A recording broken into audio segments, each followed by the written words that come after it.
Okay, let's dive into this. Welcome to The Explainer. Today we're unpacking Dale Carnegie's absolute masterpiece on how to defeat stress, conquer anxiety, and really just take back control of your life. If you've ever felt completely overwhelmed by the relentless pressures of daily life, and honestly who hasn't, you're in the exact right place. We're going to look at some incredibly practical, real-world strategies drawn directly from ordinary people and even historical giants who faced crushing worry and totally beat it. So get ready because the insights we're about to explore won't just change how you think, they literally have the power to reshape how you live. So what keeps you awake at night? Really think about it for a second.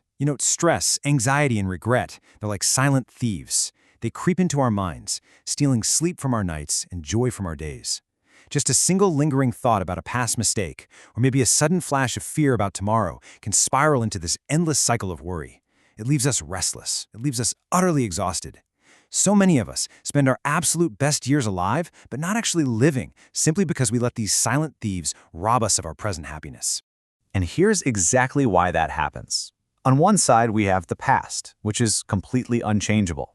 On the other side, the future, which is entirely unpredictable. Worry never changes yesterday, and it sure doesn't guarantee tomorrow. All it really does is drag the heavy, suffocating weight of those two extremes right into the only time we actually have any control over, which is the present moment. When we allow worry to take over, it drains our health, our relationships, and our success. Why? Because we're literally trying to carry the burdens of 3 different lifetimes in a single day. It's just too much. Let's look at our first major concept. Section 1. The core solution and day-tight compartments. Consider a young medical student named William Osler. He was sitting beneath this massive weight of uncertainty, totally paralyzed by anxiety about his upcoming exams, what kind of doctor he'd become, and how his entire career would unfold. His mind was just racing. Well, in a moment of overwhelming stress, he opened a book and found a single sentence that basically cured his anxiety. It read, "Our main business is not to see what lies dimly at a distance, but to do what lies clearly at hand." That simple, grounding thought completely transformed William Osler from a paralyzed, anxious student into one of the greatest physicians of his age. He actually went on to head the world-famous Johns Hopkins Medical School and became a professor at Oxford University. Osler credited his entire success to the philosophy embedded in those specific words. Stop staring into the foggy distance of tomorrow and start focusing entirely on the clear work right in front of you today. And this brilliantly illustrates what Osler later taught his own students at Yale. He urged them to live in what he called day-tight compartments. Imagine sealing off the past so it can't reach you, and locking a heavy iron door on the future so it cannot intrude. All that remains is today. You're effectively tackling life one single grain of sand at a time. Now, this doesn't mean you don't prepare for the future. Preparation is just smart, but endless worrying, that's destructive. By living in a day-tight compartment, you're focusing all your energy on the task at hand. This isn't just some abstract theory for highly successful doctors either. It's a literal lifeline. Take the deeply emotional story of Mrs. E.K. Shields. After her husband died, she fell into terrifying poverty and deep suicidal despair. She was just overwhelmed by looming rent, car payments, and the absolute terror of getting sick without any money. She was at the very edge of ending her life when she read a simple phrase, "Every day is a new life to a wise man." She actually copied the specific phrase down, hung it where she could see it every single morning, and used it to lock the doors of yesterday and tomorrow. By focusing strictly on the small, manageable duties of a single day, she literally saved herself from the brink and rebuilt her entire life. But what actually happens when we refuse to live in day-tight compartments? That brings us to Section 2, the physical stakes and the wake of tomorrow. You see, worry isn't just in your head. It actively attacks your body. Take William Wood, for example. He was a successful guy, but he was tormented by stomach pains so severe he could barely sleep. His father had actually died of stomach cancer, so Wood was terrified. He rushed to a specialist, underwent all these extensive x-rays and tests, and completely braced himself for the worst. But the doctors gave him some shocking news. His stomach was perfectly healthy. The pain was 100% stress-induced. His body had completely rebelled because he lived in this constant, frantic state of hurry, carrying multiple burdens at once. He was just overloaded, trying to carry yesterday's problems, today's challenges, and tomorrow's burdens all simultaneously. His mind was never still. The doctor warned him that unless he shifted to handling one single thing at a time, literally no medicine on earth would bring him lasting relief. His physical collapse was simply the result of carrying the weight of tomorrow today. So, Wood made a radical change. One day, while taking some time off to clear his head, he was cleaning his desk and throwing out piles of useless old notes. Suddenly, he had this massive epiphany. Worries and regrets are just like waste paper. I mean, think about it. Once a problem's time has passed, it serves absolutely no purpose. Why hold on to mental garbage? Just like the old papers clogging up his physical desk, past worries were totally clogging up his mind. They needed to be thrown out immediately. But his ultimate breakthrough actually came from a really charming domestic moment. He was watching his wife cheerfully wash the dinner dishes, just like she had done for 18 years of marriage. It hit him. If she had thought about all the thousands of dishes she'd scrubbed in the past and the thousands she'd have to scrub in the future, she would be completely miserable. But she wasn't. Her secret to peace? She was simply washing today's dishes. Wood realized he had been trying to wash all of life's dishes, past, present, and future, all the exact same time. Ask yourself right now, are you trying to wash all of life's dishes at once? Are you doing the exact same thing? Let's move to our next part and see how this builds into actionable strategies. Section 3. The Time and Action Toolkit. We know worry is toxic, but how do we practically diffuse it? Well, this begins with an interesting encounter between a young man named Louis Monty Jr., who was totally paralyzed by insecurity, and an older guy named Bill.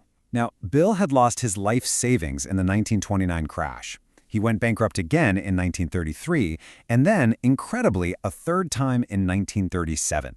He owed money everywhere and had endless enemies. On paper, Bill had every single reason to be utterly miserable. Yet Louis noticed that Bill radiated this strange, cheerful calm. He wasn't broken by this staggering string of massive financial failures. Why on earth was Bill at peace while Louis, who hadn't faced nearly as much hardship, was completely consumed by fear? While Bill shared his secret, which he called the drawer method, whenever a serious problem arose, Bill used a simple three-step process. Step 1, he'd write the problem down in detail. Step 2, he'd put that piece of paper in a desk drawer and just walk away. Step 3, he'd revisit it in 2 weeks. What Bill discovered is honestly ingenious. Time acts as a healer. When he opened the drawer 2 weeks later, the worry had almost always deflated, kind of like a balloon slowly losing its air. By forcing a delay, he stopped feeding his fears with constant attention, which allowed them to just wither away naturally. Another really incredible tool set comes from Professor William Lyon Phelps. Phelps suffered from anxiety so severe it actually manifested as a piercing physical pain in his eyes, which threatened his entire teaching career.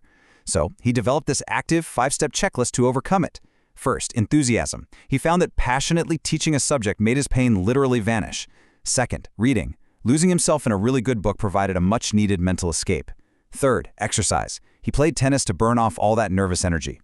Fourth, relaxation. Intentionally allowing his mind the space to reset. And fifth, patience. Reminding himself that, hey, 2 months from now, today's problem probably wouldn't even matter. And, if you ever need a simple mental trigger to bring you back to the present, just think of the story of the Pennsylvania Hunting Club parrot. Seriously, this bird's cage hung right by the door, and to every single visitor, the parrot would repeat, "One thing at a time, good man. One thing at a time." It's pretty funny, sure, but it's also the ultimate cure for modern overwhelm. No matter how incredibly heavy our load is, we can only carry it one piece at a time. That parrot hit the nail right on the head. Now, what's really interesting is how this applies at the absolute highest levels. Section 4, the ultimate proof, the Rockefeller turnaround. To see these principles in high-stakes action, just look at John D. Rockefeller. Despite being the richest man in the world at the time, he was brought to his absolute knees by worry. He was totally consumed by the fear of losing his massive empire. He had no hobbies, no joy, his hair literally fell out, and his body became incredibly frail. And then there's the number 53. I really want that number to sink in for a second. That was the shocking age his doctors bluntly predicted he would die. His health had reached such a severe breaking point from business stress that medical professionals told him he had to make a choice: cling to his empire and die at 53, or radically change his life to save his frail body. Rockefeller chose to live. He completely stepped back from the daily, grueling grind and adopted a whole new set of rules. First, he intentionally let go of business stress. Next, he forced himself to make space for genuine rest, taking up things like golf and gardening. He also began to eat in moderation. But the absolute most important step is the fourth one. He shifted his entire focus from endlessly hoarding wealth to actively using that wealth for good. By looking outward, Rockefeller transformed the world, and in doing so, he transformed himself. He funded the development of penicillin, financed massive efforts to wipe out diseases like malaria and hookworm in the American South, and created the Rockefeller Foundation. This radical shift from fear to philanthropy didn't just change global medicine, it completely cured his own crippling anxiety. It's amazing, really. Helping others heal actually healed him. 98. Just look at the massive impact of that number. John D. Rockefeller, the exact same man his doctors swore would be dead at 53 from the physical toll of worry, applied these exact principles, defied all the odds, and lived an astonishingly long life to the age of 98. He proved beyond a shadow of a doubt that leaving behind your worries and focusing on the present and on serving others is quite literally the ultimate medicine. So the crucial point we are building toward is here in Section 5, seize the present day. At the end of the day, worry is nothing more than a deeply ingrained habit. But the good news, it is entirely something we can break by trusting the time heals and by actively seizing the present day. So I want to leave you with this final vital question to think about. How will you spend your 24 hours today? You have a brand new day-tight compartment waiting for you right now. Are you going to poison it with the waste paper of yesterday's regrets and tomorrow's fears? Or will you choose to be the wise person who sees today as a completely new life? Let's stop borrowing fear from a future that hasn't even happened yet. Take a deep breath, look at what lies clearly at hand, and start truly living today. Thank you so much for joining me in this explainer. Now go wash today's dishes.